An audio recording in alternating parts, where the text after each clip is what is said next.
Welcome to Escaping the Echo Chamber. This episode, we're going to be discussing and actually reacting to some testimony that Larry Elder, former gubernatorial candidate of California, longtime radio talk show host, right-wing pundit, he actually testified at the HR 40 hearing on reparations. So, without further ado, let's get into the video. Let's see what he has to say, and if we agree.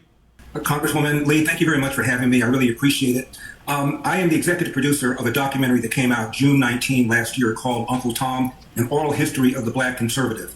And as Congresswoman Lee pointed out, Black people are a race of overcomers. And it talks about the fact that despite all the problems that have been brought up in this committee about racism, about slavery, about Jim Crow, Black people have overcome to the point now where only 20% of Black people are below the federally defined level of poverty. Still too high, but in 1940, that number was 87%. And 20 years later, that number had been reduced to 47%, a 40-point drop in 20 years. That is the greatest 20-year period of economic expansion for the history of Black Americans. And so, number one, he's saying Black people are overcomers, Black people will persevere. I 1,000% agree. 1,000%. And you may be surprised to see me and Larry Elder being in 1,000% agreement. Absolutely. And to see how far Black people have come with all the obstacles that are constantly being put in our way is a testament to our strength, to our resilience, and to our and contrary to the word that they use, our victorship as opposed to victimhood, or victorhood instead of victimhood, because we keep going, we keep fighting. And so, yes, absolutely, 1,000% agree. Interested to see where this goes. And notably, that came before the Brown versus Board of Education decision. That came before the Civil Rights Bills of 1964, 1965. Despite all of this racism, all of this prejudice, Black people still overcame. Absolutely. I also find it ironic we're having this hearing 13 years after we elected and then re-elected the first Black president of the United States. I'm old school. I still get the newspapers thrown to my house. And the day that Obama got elected, I got the New York Times and the LA Times thrown to my home. And on the front pages of both those newspapers, there were color pictures of Black parents hugging their kids, crying, saying things like, now I can say for the first time truly that if you work hard, you can be anything you want to be.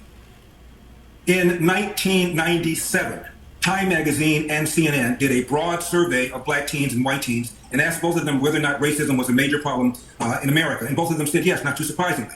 But then Black teens were asked the following question: is racism a big problem, a small problem, or no problem in your own daily life? 89% of Black teens in 1997 said racism was a small problem or no problem in my own daily life. In fact, twice as many Black teens as white teens said failure to take advantage of available opportunities is a bigger problem than racism, end of quote. And that again was 23 years ago before Obama got elected, let alone re-elected. Speaking of Obama, 2007, he ran for presidency. His rival for the... Because teens are notorious for knowing what responsibility is. Teens who have things being provided for them by their parents, who live rent-free in their parents' homes, they understand what responsibility is and what kind of obstacles are being faced in day-to-day life of adulthood. Sarcasm. The Democratic side was Hillary Clinton, and on the Republican side, the two primary rivals were John McCain and Mitt Romney. Gallup asked whether or not Americans would not vote for a Black person, referring to Obama, would not vote for a woman, referring to Hillary Clinton, would not vote for a Mormon, referring to Mitt Romney, would not vote for a person as old as John McCain would be, 72 years old. And what Gallup found is 5% of Americans said they would not, under any circumstances, vote for a Black person.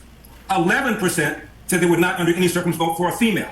24% said they would not vote for a Mormon. 42% said they would not vote for a person who would be 72 years old when he became president, which would have been the case had John McCain been... He said that this is what happened in the poll. Joe Biden right now is 79 years old. This video is from last year. So at that point in time, our sitting president was 78 years old. Our sitting president was 6 years older than the age of that he said, this large percentage of people would not vote for. Donald Trump, the other guy, 75 years old right now. So at the time of this, Donald Trump was 74 years old. Elected. In other words, Obama as a Black person had a smaller barrier than these three white politicians. So having this conversation right now when racism has never been a less significant problem in America, to me, is mind-boggling. Right now, Congress is 12% black, which is roughly the percentage of blacks in America. In 1964, Martin Luther King gave an interview to the BBC.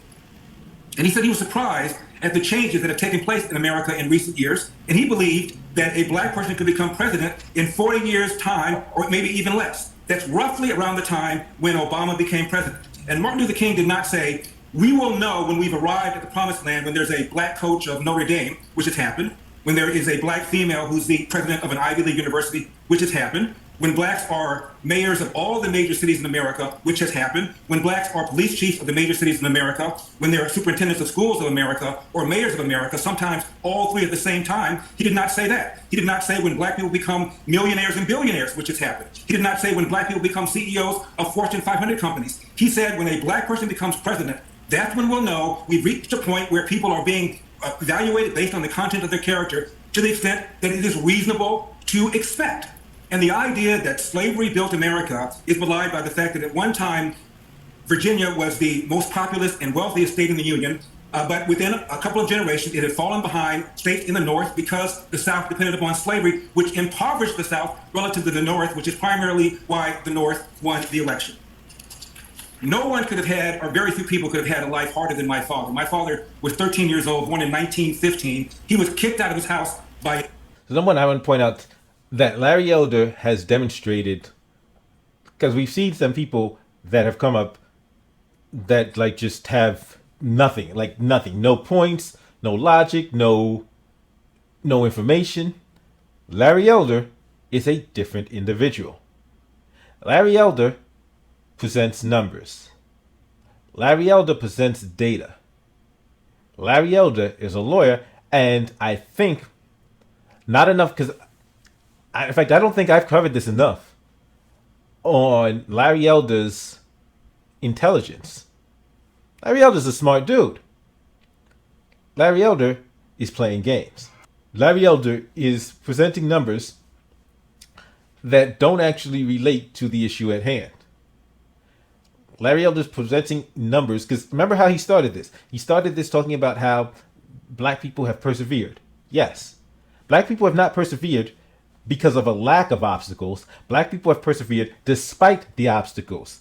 So that still does not speak to the fact that black people are owed a debt for the role that government has played in placing these obstacles in front of us. But his argument right now is because black people have persevered despite these obstacles, that means that no debt exists.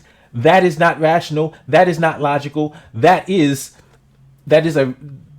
is doing is engaging in fallacious reasoning. These are logical fallacies he is purposely committing in order to obscure the issue.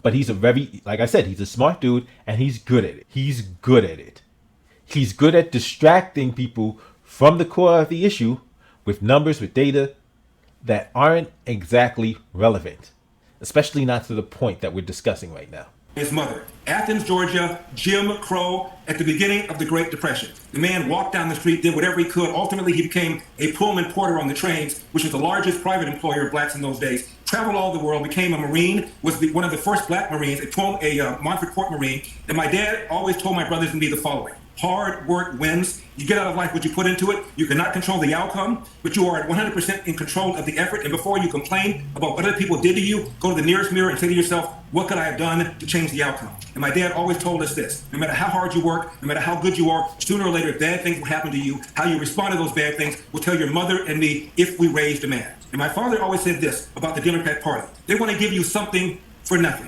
And when you try and get something for nothing, you almost always end up getting nothing for something.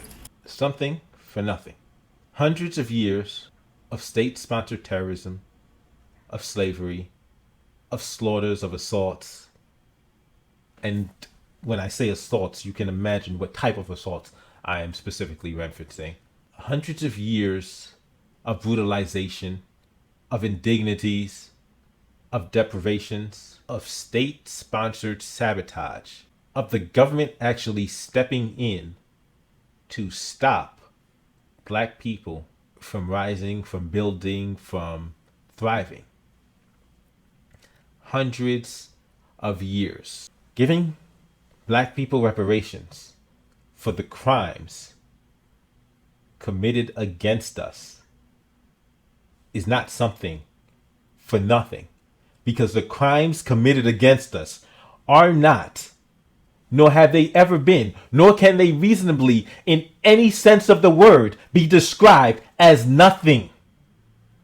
Under no circumstances can you describe, can you encapsulate, can you conceptualize what black people have gone through in this country as nothing. Thank you very much for taking the time. I appreciate it. And to add a final point, Democrats do not want to give black people reparations. Trust and believe that. These hearings are a response to the unrest they're seeing and the sentiment amongst the black community that this debt is long overdue to be paid. And it's absolutely 100%, 1,000% true. This debt is long overdue. So the numbers he's given are quaint, are nice little points of trivia, pointing to individual black people that have gotten somewhere. It's cute. Even if black people as a whole were at that level, it doesn't change the fact that the debt is owed. You see, the debt isn't owed just because of the damage that continues to exist. The debt is owed because of the damage that was done. That's where the debt comes from. The damage that was done. So whether or not we've put ourselves back together, that does not change the fact that there is a debt owed to black people, to the black community. That does not change that. But he did not address that, because he's a very shrewd individual, and I've got to give him credit. He is very skillful at using logical fallacies to distract, to obfuscate, to blur the issue, to muddy the waters, to take our focus off of what has been, what is, and what's needed. Thank you for checking out this episode of Escaping the Echo Chamber. As always, don't forget to hit the thumbs up, like, share, subscribe. If you disagree with me, feel free to tell me how you disagree with me. Feel free to say in the comment section. And don't just feel free to say why. Feel free to hit the thumbs down. Feel free to hit the thumbs down and tell me why you think his points are relevant and actually relate to whether or not reparations are owed. Have a great day. I'll see you next time.